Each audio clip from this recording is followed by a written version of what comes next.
She responded, "Yes, I want you to have a baby and give it to Stacy, SIL, as her 30th birthday present." I flipped out and said, "Why do you think I would do that?" She cried, "To compensate for your inadequate present this time. You wrecked her 29th birthday, and now you owe her this." I stood up and stated, "I don't owe anyone anything. I'm not a broodmare who would breed a child and give it to her." I stormed out of the restaurant. On the way home, I stopped to pick up my son from his friend's house. When I got home, my husband questioned what had happened between me and MIL. I asked him what he'd been told. My husband is aware of MIL and SIL's tantrums, so he does not take them seriously. He explained, "MIL called and said she suggested a present for Stacy's birthday, which you refused, and now she's mad at you." I responded, "Yes, she wanted your child to be given as a present to your sister. Do you want that?" For a brief while, he assumed I was joking and making everything up. He was laughing and rolling on the floor as I told him the full story. Then, alarmed, he asked, "What is she even smoking?" I made it obvious to him that I would not accept her demands. My husband reassured me, "We are not having any more children, and we are definitely not giving one to Stacy." The following day was Sunday. We were both at home, relaxing on the couch and enjoying our day off, when Mill arrived at our house. I excused myself and went to my room, explaining that I was exhausted and needed to rest. Mill stopped me and said she came here to apologize for the previous day and begged me to hear her out. I was relieved that she had finally come to her senses. She apologized for not providing enough context in her request. She went on to explain, "You know, Stacy is turning 30 next year and has been unmarried for a long time. It is driving her insane. She requires a distraction in life, and having a baby would be an excellent way to keep her happy. First and foremost, a newborn is a fully fledged human being, not cotton candy, brought in to keep children happy. If the spoilt brat requires distractions or a purpose in life, why doesn't she find a job?" But no, the princess does not work. She doesn't move a finger about the house. By the way, she still lives with my in-laws because she has no income. She avoids home duties because her nails would get chipped. If you meet her, you'll notice that her brain hasn't developed since her 14th birthday. Her room's paint is still pink, and she has a large collection of pink outfits. She knows nothing about the world around her. She will be unfamiliar with the capital city or the country's president. All she knows is that a large sum of money suddenly arrives on her card, which she recklessly spends. I responded, "If Stacy is so keen on having a baby, why doesn't she adopt one?" Mael laughed and said, "Don't be lazy. It's been a while since you were pregnant, so get the equipment back to work. Adopted newborns pose a significant risk. Who knows what diseases run in their family? It's safe with you folks. Can't you do this for your SIL?" I looked at my spouse as if to plead, "Would you please say something?" He chuckled and called Mill's suggestion stupid. He stated that I had a lot of motherly responsibilities as well as a career to manage, and that I couldn't have another baby in the thick of it all. He also commented on how strange it would be if her brother was the father of her child. My mother-in-law simply replied, "Why not? Maria's sister-in-law was a surrogate for her daughter, so what's the big deal if your wife does the same for Stacy?" I was like, wait a minute, that was surrogacy. Maria's sister-in-law carried Maria's daughter's child because she was unable to conceive owing to medical reasons. Here, things are not the same. If Stacy had a medical concern, we might have offered to help her carry the baby. The situation here is different. You're asking us to make a baby as if we were a machine. My partner had advised, Stacy should find a guy, settle down with him, and have her own family rather than complicating the situation here. Mill began sobbing and lamented, "My little girl has tried so many times to find a man, but you know how awful men are these days." She pointed at me and said, "You're a lucky woman to have my son, but sweetheart, not everyone is as fortunate as you. Stacy can't be with just any regular man. You know she has great expectations. The man should treat her like we do." I responded, "Yeah, of course, the last man Stacy dumped was because he didn't buy her an overly expensive Gucci bag." Mill attempted to justify her pampered princess, but I jumped up and stated, "I'm nauseated from this discussion and need to relax. Once more, we will not have a child to give SIL as a birthday present." After a time, my spouse entered the bedroom. He cuddled me and attempted to lighten my melancholy. I asked him what he had told his mother. He told me that he had made it plain that we would not have any more children and that they should quit harassing us. He claimed MIL stormed out of the house in rage. Can you imagine how ridiculous this situation is? I want to bang my head against a wall, or bang theirs to make them see sense. Update 1. Hello everyone, and thank you for connecting with my post.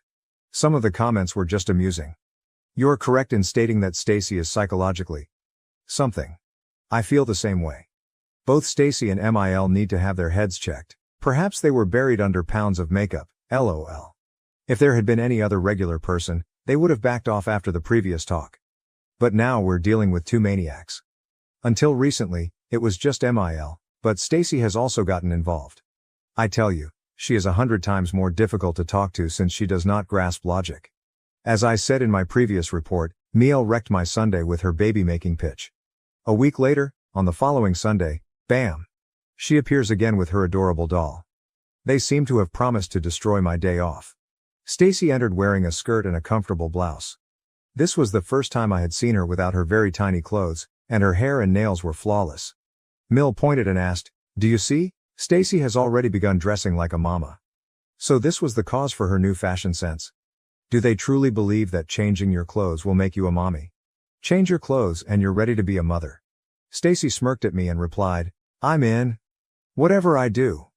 Then she went to hug her older brother, as if she hadn't seen him in a long time. Remember, I said she acts like a 14-year-old sweetie pie. She cried, as if we were all standing far apart. When is the good news coming? My husband appeared foolish and asked, "What's the good news?" She smirked and added, "I know you want to surprise me with your kid for my 30th birthday, but Mom is a spoiler. I now know what your plan is. I'm overjoyed to be the mother of a gorgeous little girl. I have already started buying for her." My husband interrupted her mid-sentence, and I'm glad he did because I was going to slap her skull. He said, "That is not true, we're not having a baby, much less giving one as a present." For a long time, she assumed he was merely attempting to mask the surprise. How delusional can you be? When she discovered she wasn't getting a kid as a gift, she screamed at me, "Why not? You have always been harsh to me, this is your time to set things right. Come on, get a nice tiny baby doll for me." I answered, "Stacy, we don't run a baby supply company where you can purchase a gorgeous baby girl and receive one. Do you even know how babies are made?" She relaxed and confessed, "You know, I've always wanted a baby girl. I have so much love in me that I want to shower it on my baby. You're all depriving me of that. That baby will be really lucky to have me as her mother. I will raise her to be a confident and accomplished woman. I am confident that you will not be disappointed. You see, that is why I said you couldn't reason with her. This is mindless. First and foremost, do you believe she is in the appropriate mind to have a baby? She doesn't even realize that I have no control over my baby's gender. You don't get to choose as you would with a lipstick palette. Second, this witch has never carried a baby in her arms. When my children were babies, she used to chase them away afraid they might spit and stain her hair and clothes. Even now she won't let my daughter near her because she's terrified she'll damage her nails or hair. Can anyone envision this mother changing a diaper or swaddling a baby in the middle of the night? Furthermore, I cannot go through a torturous 9 months of pregnancy, then experience the agonizing pain of birth, only to hand over my child to this spoiled princess and watch her transform the baby into a miniature version of herself. Stacy was still rambling on about how she'd be an excellent mother, but I had lost myself in the sentiments I'd expressed above. Suddenly, I stood up and said, "Look, Stacy. I know you're going to hate me for this. You already hate me. So it doesn't matter. I am not going to have a baby for you. Do you understand it, or should I write it down for you? Because it appears that you and your mother have lost both your hearing and your mind." My husband motioned for me to calm down, but I had lost my mind with their madness. I told them I didn't want to talk about it any further, and if they kept bothering me, I'd block them from my residence. I went into my room and closed the door. I'm not sure if I overstepped my boundaries, but look at them. I cannot put into words how toxic they are. My husband tried to indicate that I was being too outspoken, but I was so upset with everyone that he didn't dare say anything else. He just informed me that his mother and sister had called him a simp and then departed. I don't care what people say, he has to quit being a nice guy to everyone. I was expecting another showdown this Sunday, but it's been quiet so far, and I hope it continues. I just want this inconvenience to cease. Update 2. Oh no, how could I have thought things would end so peacefully? Following the explosion, the next 2 weeks were quiet and tranquil.